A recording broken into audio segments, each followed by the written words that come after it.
శ్రీ గణేశాయ నమః. శ్రీ గురుభ్యో నమః. శ్రీ మాతాపితృభ్యాం నమః. శ్రీ సరస్వత్యై నమః. శ్రీ కులదేవతాభ్యో నమః. శ్రీ లలితా సహస్రనామములు.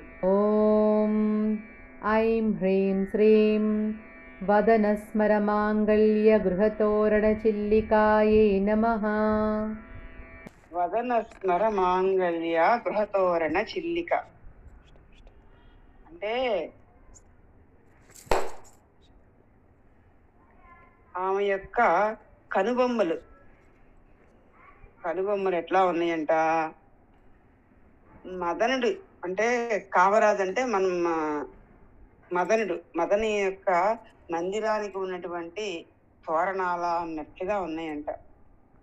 అంత సుందరంగా ఉన్నాయంట. అమ్మ యొక్క కనుబొమ్మలు ఎట్లా ఉన్నాయంట, మదనుడి యొక్క గృహానికి ఉన్న తోరణాల్లాగా ఉన్నాయంట.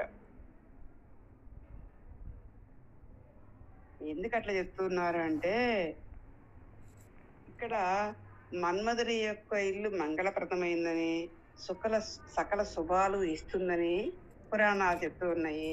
మరి ప్రతి ఇంటికి తోరణం ఉండాలి. తోరణం కట్టినటువంటి ఇల్లు సకల సంపదలతో నిండి ఉంటుంది. ఇప్పుడు అమ్మవారి కనుబొమ్మలు ఎట్లా ఉన్నాయి అంటే, మన్మధుడి గృహానికి తోరణం వలె ఉందంట. మన్మధుడి ఇంటికి తోరణం లాగా ఉందంట అమ్మ యొక్క కనుబొమ్మలు. అంటే అట్లా వంపు తిరిగి అట్లా ఉన్నాయన్నమాట ఆ యొక్క కనుబొమ్మలు, అంటే ఐబ్రోస్. అయితే ఈ మన్మధుడు ఎవరు అంటే,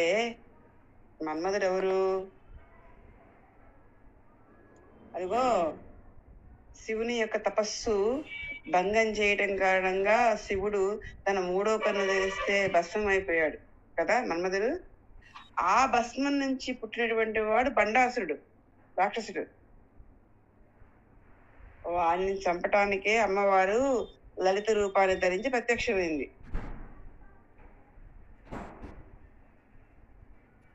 ఇప్పుడు మనకి ఇక్కడ అమ్మ యొక్క ముఖాన్ని ఏం చెప్తున్నారు, మన్మథుని యొక్క మాంగళ్య గృహం అంటే మంగళప్రదమైనటువంటి ఆ గృహానికి తోరణమా అన్నట్లుగా ఉన్నాయి కనుబొమ్మలు అని చెప్తూ ఉన్నారు. అంటే ఏంటంటే, అమ్మ కనుబొమ్మలు ఆహ్వానించి, తోరణాలు ఎందుకు ఉంటాయి ఇంటికి, ఆహ్వాన ప్రవృత్తి వచ్చేటువంటి అతిథులకి. ఇక అమ్మ యొక్క కనుబొమ్మలు అట్లా ఉన్నాయి అంటే అర్థం ఏంటంటే, లక్ష్మీదేవిని ఆహ్వానిస్తూ ఉంది. మదనుడు అంటే ఎవరు, మదనుడు అంటే శ్రీకృష్ణుడి కొడుకుగా పుట్టాడు తర్వాత. అంటే ఏంటి అర్థం, సాక్షాత్తు శ్రీకృష్ణుడే కదా, అచ్చం శ్రీకృష్ణులానే ఉంటాడు ప్రద్యుమ్నుడు. ఇక లక్ష్మీదేవిని ఆహ్వానిస్తూ ఉన్నట్టుగా మనం భావించుకోవాలి. అంటే ఏంటంటే అర్థం ఏంటంటే, టోటల్ గా మంగళకరమైనటువంటి లక్ష్మీదేవిని ఆహ్వానించే విధంగా ఉన్నటువంటిగా, అందంగా శోభాయమానంగా లక్ష్మీప్రదమైనటువంటి తోరణాల అన్నట్లుగా ఉన్నాయి అమ్మాయి యొక్క కనుబొమ్మలు. అది ఇదంతా చెప్పుకోవాల్సిన అవసరం లేదు. ఏంటంటే అమ్మాయి యొక్క కనుబొమ్మలు ఎందుకు అట్లా ఉన్నాయంటే, మంగళకరంగా ఉన్నవి, ఆహ్వానిస్తూ మంగళప్రదాన్ని సంపదని ఆహ్వానిస్తున్నట్టుగా, లక్ష్మిని ఆహ్వానిస్తూ ఉన్నట్టుగా, ఆ మన్మధుని ఇంటి తోరణాలు ఉన్నట్టుగా అమ్మాయి యొక్క కనుబొమ్మలు అంత వంపులు తిరిగి చక్కగా అందంగా ఉన్నవి అని మనకి ఇక్కడ ఈ శ్లోకం ద్వారా, ఈ మంత్రం ద్వారా తెలియజేస్తూ ఉన్నారు. ఓం ఐం హ్రీం శ్రీం వక్త్రలక్ష్మీ పరివాహ చలన్నే నాభలోచనాయై నమః. వక్త్రలక్ష్మీ పరివాహ చలన్మీనావలోచన అంటే ఏం చెప్తున్నారు ఇక్కడ అంటే, అమ్మవారి యొక్క ముఖకాంతి అనేటువంటి ప్రవాహంలో, అమ్మవారి యొక్క ముఖకాంతి అనేటువంటి ప్రవాహంలో చేపలు కదులుతున్నాయా అన్నట్టుగా ఉన్నాయంట ఆమె కళ్ళు. మీనావలోచన అంటే నీళ్ళల్లో చేపలు ఎలా ఉంటాయి, స్వేచ్ఛగా కదులుతూ ఉంటాయి కదా, అట్లా అట్లా అట్లా అట్లా కొంచెం కదులుతూ ఉంటాయి చేపలు నీళ్ళల్లో. ఎక్వేరియంలో చూస్తూ ఉండండి, అప్పుడప్పుడు కదులుతూ ఉంటాయి. అట్లా ప్రవాహంలో కదిలేటువంటి అమ్మ చేపలు ఎక్కడ ఉంటాయి, ప్రవాహంలోనే ఉంటాయి, ఒడ్డునుండవు కదా. ఇప్పుడు అమ్మ యొక్క కాంతి ప్రవాహంలో అమ్మ యొక్క ముఖ కాంతి ప్రవాహంలో కదులుతున్న చేపల్లాగా ఉన్నాయంట. ఏంటి? ఆమె యొక్క కళ్ళు. ఇది వాళ్ళు ఇచ్చినటువంటి. ఇక ఇంకా చెప్పుకోవాలంటే చేపలకి కళ్ళు రెప్పయ్యి, ఎందుకంటే రెప్పలే ఉండవు వాటి, అందుకని రెప్పయ్యు. అమ్మ కూడా కనురెప్పయ్యకుండా మనల్ని ఎప్పుడు కాపాడుతూ ఉంటుందని మనం భావించుకోవచ్చు. ఇంకొకటి చేపల యొక్క గొప్పతనం ఏంటంటే చేపలు గుడ్లు పెట్టి ఆ గుడ్లని పొదగదు, కేవలం దృష్టితోటే వాటిని బిడ్డలు చేస్తుంది. అంటే ఇసుకలో పెట్టడం లేదా దాని కోడి పొదిగినట్టు పొదగటం అట్లాంటిదే ఉండదు. కేవలం చేప తన దృష్టితోటే ఆ చేప గుడ్లు పిల్లలు అయిపోతాయి అన్నమాట. అట్లా కేవలం తన చూపులతోనే ఆమె యొక్క సంతానం అయినటువంటి మనందరినీ కూడా పెంచి పోషించి వృద్ధి చేస్తుంది తల్లి. అది. ఓం ఐం హ్రీం శ్రీం నవచంపక పుష్పాభనాసాదండ విరాజితాయై నమః. నవచంపక పుష్పాభనాసాదండ విరాజిత. నాసాదండ విరాజిత. నాసా అంటే ముక్కు, నాసాదండం అంటే ముక్కు దూలం. అంటే ముక్కు దూలం అంటే రెండు ముక్కు రంధ్రాలకి మధ్యలో ఉండేది దూరం కదా. ఆ ముక్కు దూరం ఎట్లా ఉందంట? నవచంపక పుష్పాభ అంటే అప్పుడే విరిసినటువంటి సంపంగి పువ్వులాగా ఉందంట ఆమె యొక్క ముక్కు. ఇక వేరే శాస్త్రాల్లో అమ్మ గురించి ఏం రాశారంటే సంపంగి పువ్వు అందరినీ ఆకర్షిస్తుంది వాసనతోటి. అలానే ఆ పువ్వులతో అమ్మను పూజిస్తే ప్రసన్నురాలే అమ్మ భూమి ప్రసాదిస్తుంది అని చెప్పని వేరే పురాణాల్లో కూడా ఉన్నాయి. కాబట్టి సొంత ఇల్లు కావాలి, సొంత స్థలాలు కావాలనుకునేటువంటి వాళ్ళు అమ్మని సంపంగి పూలతో పూజ చేస్తే 9 రోజులు పూజిస్తూ చాలంట. అమ్మ యొక్క అనుగ్రహం తోటి మీ సొంత ఇల్లు, సొంత స్థలాలు కొనుక్కోగలుగుతారంట అని మంత్రశాస్త్రాలు వేరే శాస్త్రాల్లో అవన్నీ ఉన్నాయి. కానీ ఇక్కడ చెప్పడం ఏంటంటే అప్పుడే వికసించినటువంటి సంపెంగ పువ్వా అన్నట్లుగా అమ్మ యొక్క ముక్కు దూలము అందంగా గోచరిస్తూ ఉన్నది. ఇది ఈ మంత్రం యొక్క అర్థం. ఓం ఐం హ్రీం శ్రీం తారాకాంతి తిరస్కారి నాసాభరణ బాసురాయై నమః. తారాకాంతి తిరస్కారి నాసాభరణ బాసురా. తారాకాంతి తిరస్కారి. తారలు అంటే నక్షత్రాల యొక్క కాంతిని తిరస్కరిస్తున్నట్లుగా ఉందంట. ఏంటి? నాసాభరణ బాసుర. ముక్కుకు ఉన్నటువంటి నాసాభరణం అంటే ముక్కుకు ముక్కెర అంటారు కదండి, బులాకి అంటారు. అది ఎట్లా ఉందంట? ఇదిగో ఈ దూలానికి పెడతారు బులాకి అనేది. అది ఎట్లా ఉందంట? తారల యొక్క కాంతిని తిరస్కరిస్తూ అంటే అంతకు మించిన కాంతితోటి ఈ బులాకి మెరిసిపోతూ ఉంది. అది ఒక చెప్పాలంటే. అంటే తారలు అంటే ఎవరు? చంద్రుడు, కుజుడు, శుక్రుడు ఈ నక్షత్ర కాంతులను మించిపోయి ప్రకాశిస్తూ ఉంది అమ్మ ముక్కుకున్నటువంటి బులాకి. ఆ బులాకి ఎట్లా మెరగడానికి కారణం ఏంటంటే కెంపులతోటి ముత్యంతో ఆ బులాకి తయారు చేయబడింది అనమాట. అందుకే ఆ కాంతి ఎలా ఉంది అంటే ఆకాశంలో ఉన్నటువంటి తారలు కూడా అంత గొప్పగా మెరవటల్లా ఈమెకున్న ముక్కు ఉన్న బులాకి అంత చక్కగా మెరుస్తుంది. తారాకాంతి తిరస్కారి అంటే తారలు కుజగ్రహము, శుక్రగ్రహము, చంద్రుడు వీటిని తార అనే పేరుతో పిలుస్తూ ఉంటారంట. అంటే కుజుడు ఎట్లా ఉంటాడు? అరుణవర్ణంతో ఉంటాడు. శుక్రుడు తెల్లని వర్ణంతో ఉంటాడు. చంద్రుడు తెల్లగానే ఉంటాడు. అంటే ఇప్పుడు తారాకాంతి తిరస్కారి అంటే అదిగో ఆ అరుణవర్ణము ఈ ముత్యపు తెల్లటి వర్ణానికి వేరేది మించిపోయింది అమ్మ ధరించినటువంటి బులాకి. అంటే ముక్కు నాసాభరణము అంత ప్రకాశవంతంగా ఈ రెండు గ్రహాల యొక్క కాంతుల కంటే కూడా మించిపోయి ప్రకాశిస్తూ ఉంది. ఇక ఈ మంత్రంలోని అంతరార్థం ఏంటంటే లౌకిక విద్యలన్నిటికంటే కూడా మించిన విద్య శ్రీ విద్య. శ్రీ విద్య అంటే లలితాదేవి. ఆమె యొక్క ముక్కు ఆభరణం తారాకాంతిని మించింది అంటున్నారు. అంటే ఇదిగో ఈ తారాకాంతి తిరస్కారి నాసాభరణ బాసుర అనేటువంటి ఈ మంత్రాన్ని జపం చేస్తే మనకు తారా విద్య లభిస్తుంది. అంటే తారా విద్య లభిస్తుందంటే అర్థం ఏంటంటే మనకి ఏదైనా ఏ నక్షత్ర దోషాలున్నా, కుజ దోషము, శుక్ర దోషము, ఈ దోషాలు ఏదైనా ఉన్నా కూడా ఈ మంత్రం చదివితే అన్నీ పోతాయి. ఎందుకంటే ఆ ఆ గ్రహాల కంటే మించినటువంటి కాంతితో ఉన్న అమ్మ యొక్క ముక్కున్నటువంటి నాసాభరణం. అమ్మను ఆ విధంగా స్థుతిస్తూ ఉన్నాం కాబట్టి అమ్మ అనుగ్రహంతో వాళ్ళందరూ కూడా తగ్గుతారు, వాళ్ళ యొక్క దోషాలన్నీ కూడా మనకి పోతాయి అని ఈ విధంగా తెలియజేస్తూ ఉన్నారు. ఓం ఐం హ్రీం శ్రీం కదంబమంజరీ క్లిప్తకర్ణపూర మనోహరాయై నమః. కదంబమంజరీ క్లుప్త కర్ణపూర మనోహర. కదంబమంజరీ క్లుప్త కర్ణపూర మనోహర. కర్ణపూరం అంటే కర్ణపూరం అంటే చెవి దాకా, చెవి పైభాగమున, చెవి పైభాగమున అలంకారంగా ఉంచుకునేటటువంటి పూల గుత్తి.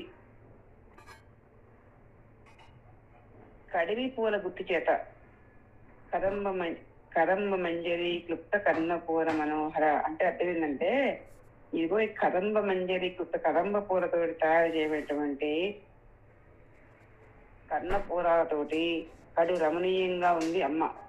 అంటే అది ఏమంటారు, చెంపస్వరాలు అనాలా, చెవి పైన ధరించేటువంటి అలంకారంగా ఉంచుకునేటువంటి చెవి పై భాగంలో అలంకారంగా ఉంచుకుంటారంట దాన్ని.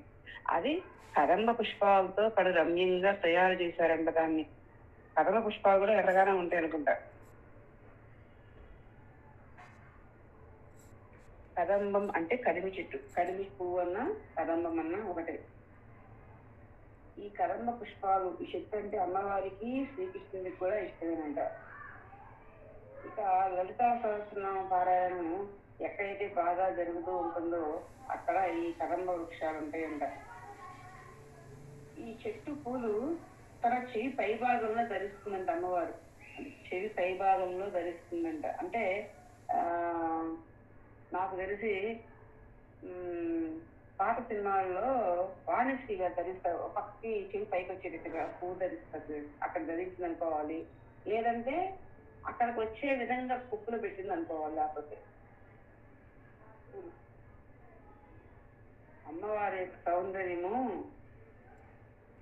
అలా ధరించడం వల్ల అమ్మవారి యొక్క సౌందర్యము మనోహరంగా ఉంటుంది.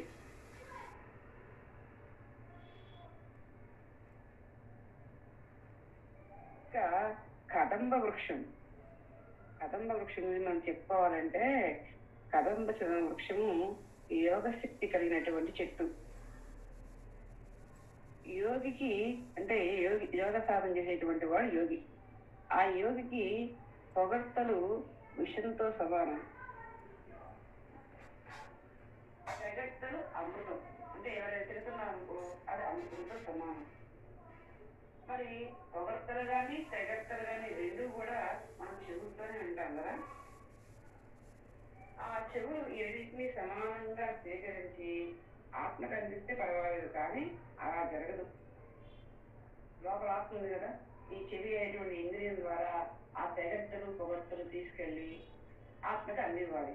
సమానంగా తీసుకెళ్ళి అందిస్తే పర్వాలేదు, కానీ ఏం కదా, ఎవరిన పొగితే ఆనందిస్తాం, తెగితే దుఃఖపడతాం. కడివి చెట్టు, ఈ కదంబ చెట్టు ఏం చేస్తుందంటే ఈ రెండింటికి అతీతమైనటువంటి ఆత్మజ్ఞానాన్ని మనల్ని ఆశ్రయించిన వారికి ఇస్తుంది అని. అందుకే శ్రీకృష్ణుడు లలితామాత ఈ గుర్తు ప్రేమిస్తారు అని చెప్పని శివుడు పార్వతీదేవితో చెప్పాడు. కాబట్టి అమ్మవారు ఈ పూలను తన చెవిపై ఉంచుకొని శోభిస్తుంది అంటే అర్థం ఏంటంటే అమ్మ శృతులకు అతీతురాలు అని చెప్పడం మనకి ఇండికేషన్.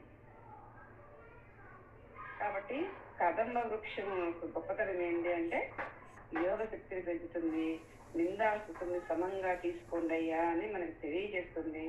అలా తీసుకుంటుంది అమ్మ అని చెప్పి తెలియజేయడం కోసమే అమ్మ ఆ పూలని చెవి దగ్గర స్వీకరించింది. చెవి దగ్గర వాటిని పెట్టుకుంటుంది, తల్లి చెవి పై భాగంలో ఉండేట్టుగా పెట్టుకుంటుంది.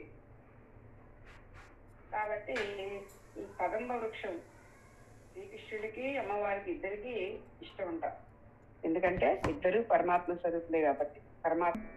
ఓం ఐం హ్రీం శ్రీం తాటంకయుగళీభూత తపనోడూపమండలాయే నమః. తాటంకయుగళీభూత తపనోడుపమండల అంటే తాటంకములు అంటే అమ్మవారి యొక్క చెవి దిద్దులు. యుగళీభూత ఆ రెండు చెవి దిద్దులు ఎట్లా ఉన్నాయంట? తపనోడుపమండల అంటే ఈ మండలాన్ని, అంటే భూమండలం అనుకోండి, అంటే ఇదిగో ఈ బ్రహ్మాండాన్ని తపింపజేసేవి ఏవి అంటే సూర్యచంద్రులు కదా. అంటే సూర్యుడు కానీ చంద్రుడు కానీ కాంతిని కానీ ఇచ్చేది ఎవరు? సూర్యచంద్రులేగా ఈ లోకానికి. కాబట్టి ఈ సూర్యచంద్రులు ఆ కరణాభరణాలుగా ఇక్కడ చెప్తూ ఉన్నారు. అంటే ఇక్కడ చెప్పుకోవడం ఏంటంటే యాక్చువల్గా రెండు కర్ణాభరణాలుగా అమ్మకి సంబంధించి రెండు కళ్ళు సూర్యచంద్రులుగా పోలుస్తుంటారు, రెండు చెవిదిద్దులు సూర్యచంద్రులతో పోలుస్తుంటారు. అట్లానే అమ్మ యొక్క స్తనాలు కూడా సూర్యచంద్రులతో పోలుస్తూ ఉంటారు. సౌందర్యలహరి కూడా వస్తూ చోట అమ్మ యొక్క స్తనాన్ని సూర్యచంద్రులతో పోలుస్తారు. అట్లా ఎందుకు అంటే సూర్యచంద్రులను చెవి కమ్మలుగా ఉంచుకోగలిగిన శక్తి అమ్మకి తప్ప ఈ చరాచర జగత్తులో మరి ఎవరికీ లేదు. సూర్యుడేమో జ్ఞానప్రదాత, చంద్రుడేమో మనఃకారకుడు, అంటే ఆనందాన్ని ఇచ్చేటువంటి వాడు. మరి ఈ ఇద్దరు కర్ణాభరణాలుగా అమ్మవారు పెట్టుకుంది అంటే మనకి జ్ఞానాన్ని మనశ్శాంతిని ఇచ్చేటువంటి తల్లి అని తెలియజేయడానికి. ఏంటంటే ఈ జగత్తుని ప్రకాశింపజేసేవి తపనోడుపు మండల అని చెప్పారు. అంటే ఈ లోకాలని తప్పింపజేసేది ఎవరు అంటే సూర్యచంద్రులే, కాంతినిచ్చి తప్పింపజేసేది. అవి రెండు కూడా అమ్మ యొక్క రెండు చెవుకున్నటువంటి కమ్మలుగా కర్ణాభరణాలుగా చెప్తూ ఉన్నారు. సూర్యచంద్రుల మండలాలు రెండు అమ్మకి రెండు చెవిదిద్దులుగా చెప్తూ ఉన్నారు. ఇక్కడ టోటల్ మనం అంతరార్థం ఏం చేసుకోవాలంటే సూర్యుడేమో బుద్ధి ప్రదాత, జ్ఞాన ప్రదాత, చంద్రుడు మన ప్రదాత, మనసుకు శాంతిని ఆనందాన్ని ఇచ్చేటువంటి వాడు. ఇదిగో ఈ జగత్తందరికీ కూడా అలా ప్రసాదించేది తల్లి. ఓం ఐం హ్రీం శ్రీం పద్మరాగశిలాదర్శ పరిభావికపోలుభూః ఐ నమః. పద్మరాగశిలాదర్శ పరిభావికపోలభూః. పద్మరాగశిలాదర్శ పరిభావికపోలభూః అంటే పద్మరాగ శిలలతో తయారు చేసిన అద్దములను పరాభవించుచున్నవా అన్నట్లుగా ఉన్నవి కపోలభూః. అంటే పద్మరాగ శిలలు అంటే కెంపులు పెద్ద పెద్ద రాళ్ళు తీసుకొచ్చి వాటిని చెక్కితే స్నానం పెడితే అవి కాంతివంతంగా మెరుస్తూ ఉంటాయి. అయితే వాటిని మించిన కాంతితో ఉన్నాయంటే అమ్మవారి యొక్క చెక్కిళ్ళు. వాటిని మించిన కాంతితో ఉన్నాయంటే అమ్మవారి యొక్క చెక్కిళ్ళు. పద్మరాగ శిలాదర్శ పరిభావి. పద్మరాగ శిలాదర్శ అంటే పద్మరాగాలంటే కెంపులు, శిలలు, పద్మరాగ శిలలు. వాటిని చెక్కితే బాగా స్నాన పెడితే నున్నగా ఉండి అది తలతలా మెరుస్తూ ఉంటాయి. పరిభావి అంటే వాటి పరిహసిస్తున్నట్లుగా ఉన్నాయంట. ఏంటి? కపోల భువే అంటే అమ్మ యొక్క కపోలాలు అంటే చెక్కిళ్ళు. అంటే పద్మరాగాలు కూడా ఎంత కాంతివంతంగా ఉంటాయో అంతకు మించిన కాంతితో అమ్మ యొక్క చెక్కిళ్ళు ఉన్నాయి. అది ఈ శ్లోకం యొక్క ఈ మంత్రం యొక్క మీనింగ్. ఆమె యొక్క చెక్కిళ్ళు అంటే ఇంతకు తెలుసుగా, బుగ్గలు. చెక్కిళ్ళు అంటే బుగ్గలు. అవి కూడా ఎర్రగా మెరిసిపోతూ ఉన్నాయంట. ఓం ఐం హ్రీం శ్రీం నవవిద్రుమబింబశ్రీన్యక్కారిరదనచ్చదా యై నమః. నవవిద్రుమ బింబశ్రీ ఞక్కారి రథనచ్చదా. అమ్మవారి పెదవులంట అప్పుడే పండిన పగడపు సొంపును, దొండపండు కాంతిని మించి ఉన్నవి. ఇది ఆ మంత్రం యొక్క మీనింగ్. అమ్మ యొక్క పెదాలు నవవిద్రుమ బింబశ్రీ ఞక్కారి రథనచ్చదా అంటే అమ్మవారి యొక్క పెదాలంట అప్పుడే పండినటువంటి పగడపు సొంపును, అంటే పగడాలు పంట పండుతాయి కదా. నవవిద్రుమ బింబశ్రీ ఞక్కారి రథనచ్చగా. ఇది ఈ సహస్రనామ స్తోత్రంలో 24వ మంత్రం. ఇక 24 పదాలు ఉన్నది గాయత్రి మంత్రం కదా. విద్రుమ అంటే పగడం, విద్రుమ అంటే పగడం. నవవిద్రుమ అంటే అప్పుడే పండినటువంటి పగడం, అప్పుడే పండినటువంటి పగడం. దీనిలో చాలా శోభ ఉంటుంది. అప్పుడే పండిన పగడం చాలా అందంగా ఉంటది, చూసేవారిని ఆకర్షిస్తూ ఉంటది అది.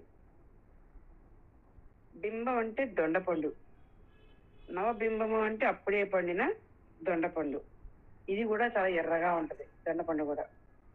అమ్మవారి పెదాలను పగడాలు కూడా తిరస్కరించే ఎర్రని రంగులో ఉన్నాయి.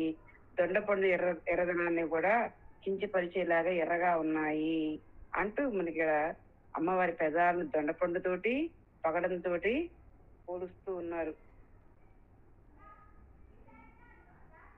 చిలకలు దొండపండు తింటే మాటలు వస్తాయని అంటూ ఉంటారు. జామ పండు తింటది చిలక, ఎక్కడ జామ పండు, చిలక కొట్టిన జామ పండు అంటుంటారు. దొండపండు కొట్టినా కూడా చిలక దొండపండు కొరికి తింటే కనుక దానికి మాటలు వస్తాయంట. రెండు చెప్పారు, పగడము దొండపండు. అమ్మవారి పెదాలు అని చెప్పారు కాబట్టి పెదాలు ఒక పదము దొండపండుగా, ఒక పదము పగడంగా భావించి మనం అట్లా కూడా ఆరాధించవచ్చు. ఓం ఐం హ్రీం శ్రీం శుద్ధ విద్యాంకురాకార ద్విజపంక్తిద్వయోజ్వలా యై నమః. శుద్ధ విద్యాంకురాకార ద్విజపంక్తిద్వయోజ్వలా. శుద్ధ విద్యాంకురాకార ద్విజపంక్తిద్వయోజ్వలా. ఇక ఆకారమును ధరించినటువంటి శుద్ధ విద్య యొక్క అంకురములా అనిపించేటివి 2 పలువరసలతోటి 32 దంతాలు, 32 దంతాలు. పలువరస అంటే 16 మొత్తం 32 అంటే పళ్ళు కదా. 32 దంతాలతోటి అంబిక అత్యంత ప్రకాశం కలిగి ఉన్నది. అది ఆకారమును ధరించిందా అన్నట్లుగా, శుద్ధ విద్య యొక్క అంకురములా అన్నట్లుగా పై దవడలో 16 పళ్ళు, కింద దవడలో 16 పళ్ళు అత్యంత ప్రకాశవంతంగా ఉన్నాయి. పెదవులు అయిపోయినాయి కదా, ఈ పళ్ళు గురించి చెప్తూ ఉన్నారు ఈ మంత్రంలో. శుద్ధ విద్యాంకురాకార ద్విజ పంక్తిదయోజ్వల. శుద్ధ విద్య, శుద్ధ విద్య అంటే అర్థం ఏంటంటే ఆది విద్య, హాది విద్య అని షోడశాక్షరి మంత్రంలో ఉన్నాయి. ఒక్కొక్క దాంట్లో 16 అక్షరాలు ఉంటాయి. ఆది విద్య, హాది విద్య అని. ఆ రెండింటిని ఇక్కడ శుద్ధ విద్య అంటారు కలిపి. ఆ రెండు కాది విద్య, హాది విద్య రెండు కలిపి శుద్ధ విద్య అంటారు. ఒక్కొక్క కాది విద్యలో 16, హాది విద్యలో 16 అక్షరాలు ఉంటాయి. ఆ అక్షరాలే అంకురాల అన్నట్లుగా ఆమె నోట్లో ఉండే దంతాలతోని పోలుస్తూ ఉన్నారు ఇక్కడ ఈ మంత్రంలో. ఇప్పుడు ఆ దంతాలు ప్రకాశవంతంగా ఉన్నాయి అని ఈ మంత్రంలో చెప్తూ ఉన్నారు. అమ్మ యొక్క ముఖమునందు 16, కింద 16, పైన 16 మొత్తం దంతాలు ఉన్నాయి. ఇవి శుద్ధ విద్య అని మనకి చెప్తున్నారు ఈ మంత్రంలో. శుద్ధ విద్య అంటే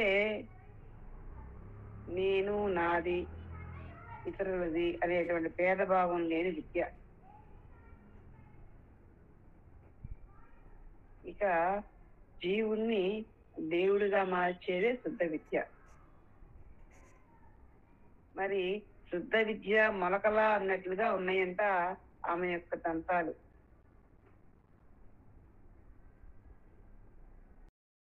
శుద్ధ విద్య అంటే ఏంటి అని అగస్త్యుడు హయగ్రీవుడిని అడిగాడు. అడిగితే అప్పుడు ఆయన ఏం చెప్పాడంటే శ్రీ షోడశాక్షరి విద్య అని హయగ్రీవుడు సమాధానం ఇచ్చాడు. షోడశాక్షరి విద్యని శుద్ధ విద్య అని చెప్తూ ఉన్నారు ఎవరు, హయగ్రీవుల వారు. కాబట్టి ఆ షోడశాక్షరి మంత్రంలో ఉన్నటువంటి అక్షరాలు ఎన్నుంటే 16. ఆ 16 మంత్రాలు అంకురములా అన్నట్లు, అంటే ఆకారం దాల్చినయ్య అన్నట్లు పై దవడలో 16 మంత్రాల అక్షరాలు, కింద దవడలో 16 అక్షరాలతోటి మంత్రం. ఈ విధంగా ఉన్నవి అని ఇక్కడ మనకు తెలియజేశారు. ఇక ఆది విద్య, కాది విద్య.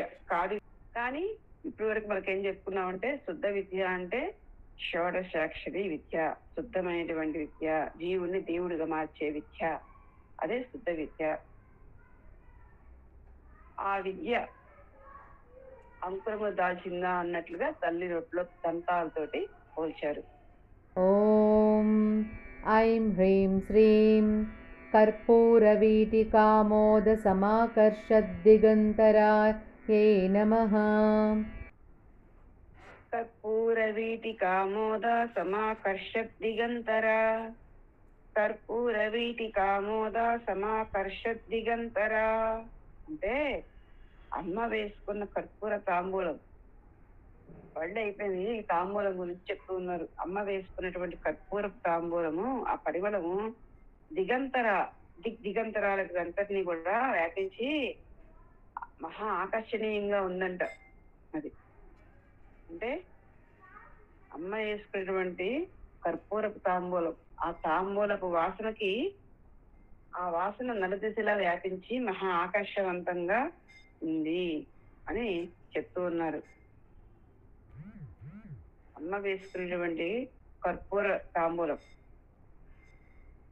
లేత తమలపాకులు తీసుకొని ఈనెలు తీసేసి దానిపైన కొద్దిగా సున్నం రాసి మంచి ముత్యాలు కాలిస్తే వచ్చిన భస్మాన్ని, యాలక్కాయలు, పచ్చకర్పూరం, లవంగాలు, కొద్దిగా కస్తూరి, జాజికాయ, వక్కపొడి, ఇలా అన్ని రకాల సుగంధ ద్రవ్యాలు కలిపి తాంబూలాన్ని తయారు చేస్తారు.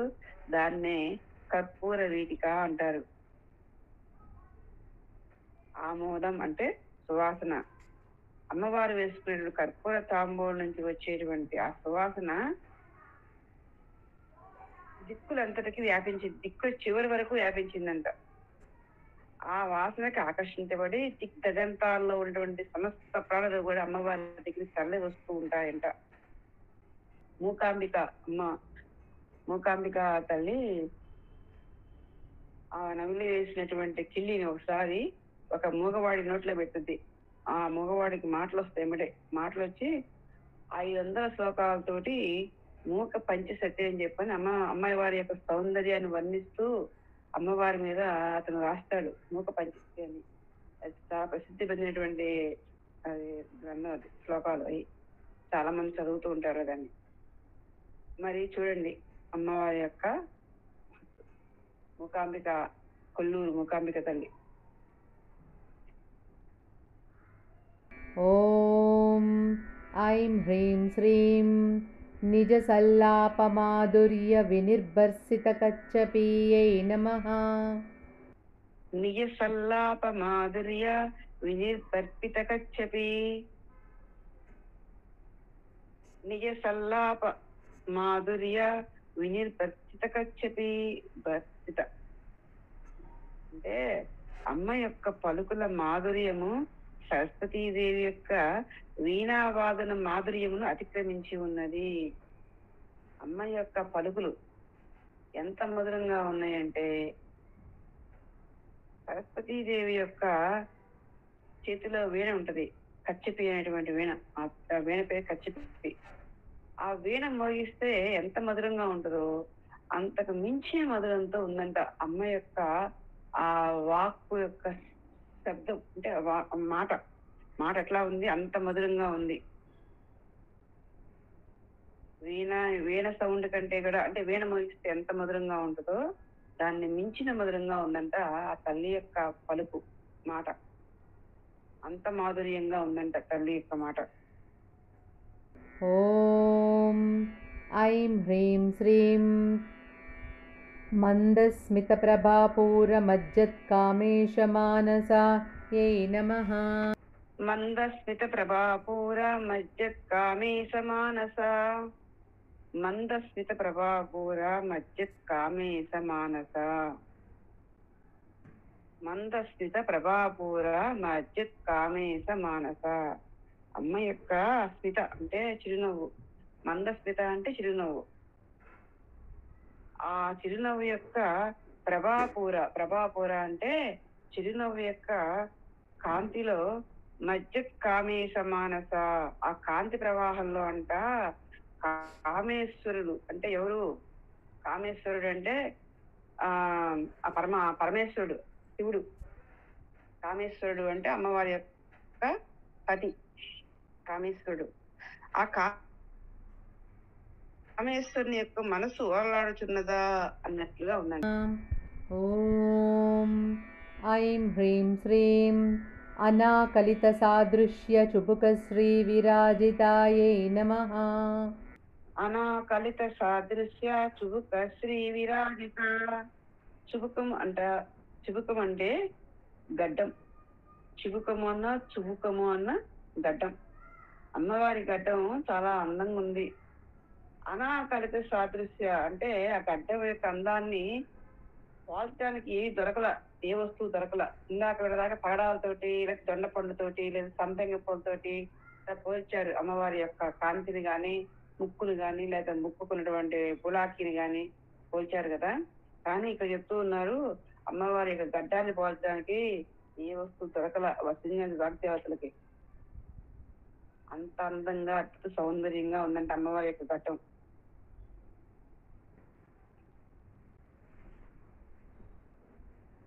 కామేశ్వరుడు యొక్క మనసు ఆ గడ్డపు సొగసుకి లొంగి అమ్మ చుట్టూ తిరుగుతున్నాడంట.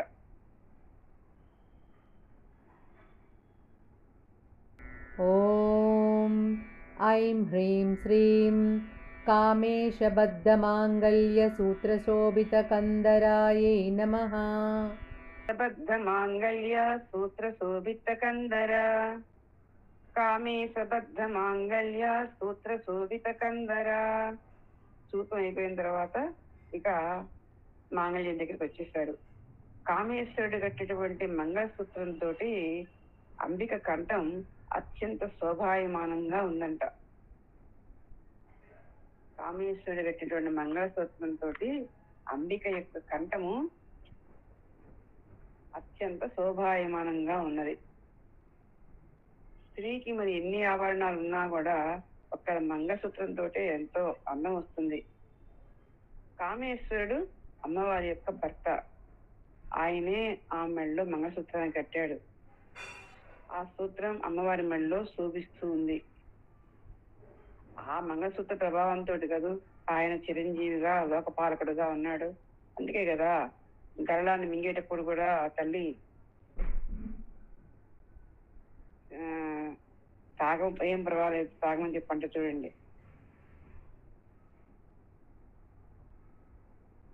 ఏ స్త్రీ అయినా సరే చూస్తూ చూస్తూ తన భర్తని విషం తాగమంటదా? కానీ పార్వతి శివుడిని విషం తాగమని ప్రోత్సహించింది. ఎందుకంటే మింగేవాడు భర్త అని, మింగేది విషము అని తెలిసినా కూడా లోక శ్రేయస్సు